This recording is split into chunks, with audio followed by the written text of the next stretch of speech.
જૂના ડીસાથી Kanodar state highway ₹24 કરોડના ખર્ચે 10 મીટર પહોળો બનશે। જૂના ડીસાથી સમૌના માર્ગને પણ ₹47 કરોડ ખર્ચાશે। રાજ્ય સરકારે ટ્રાફિકને મામલે લીધો મહત્વનો નિર્ણય। ડીસાના ધારાસભ્ય પ્રવીણભાઈ માળીએ મુખ્યમંત્રી સમક્ષ કરી હતી રજૂઆત।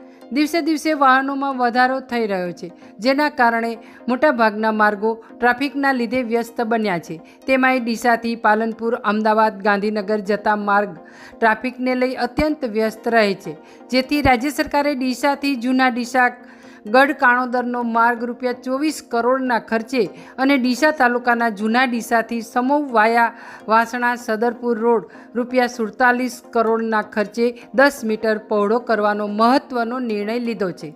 રાજ્ય સરકાર માળખાકીય સુવિધામાં વધારો કરી નાગરિકોને સુવિધા મળી રહે તેવા કદમ ઉઠાવી રહી છે, જેમાં ડીસાથી ગાંધીનગર, અમદાવાદ તરફ જવા માટે જિલ્લાના પશ્ચિમ વિસ્તાર જેવા કે ધાનેરા, લાખણી, થરાદ, વાવના લોકોને પાલનપુર ખાતે ટ્રાફિકની અતિ વ્યસ્તતા અસર કરતી હતી।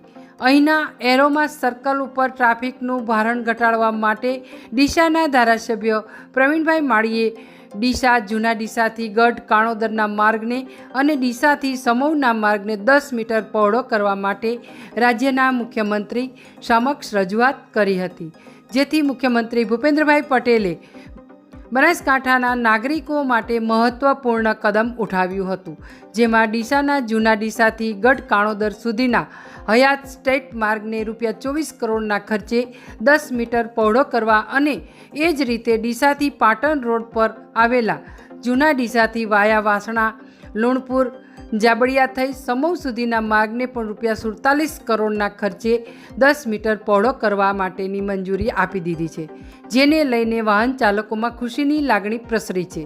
આ માર્ગો પહોળા અને મજબૂત બનતા ડીસાથી ગાંધીનગર, અમદાવાદ તરફ જવા માટે પાલનપુરના એરોમા સર્કલ તરફ નહીં જવું પડે, જ્યારે વધુ પડતા ટ્રાફિકના ભારણને મહદ અંશે હળવો કરી શકાશે, જેનો સીધો લાભ ધાનેરા, થરાદ, વાવ, લાખણી, સિંહોરી જેવા તાલુકાના લોકોને મળશે। આગામી દિવસોમાં આ માર્ગ ખૂબ જ ઉપયોગી નીવડવાનો છે। Bureau report, street news, Banaskantha.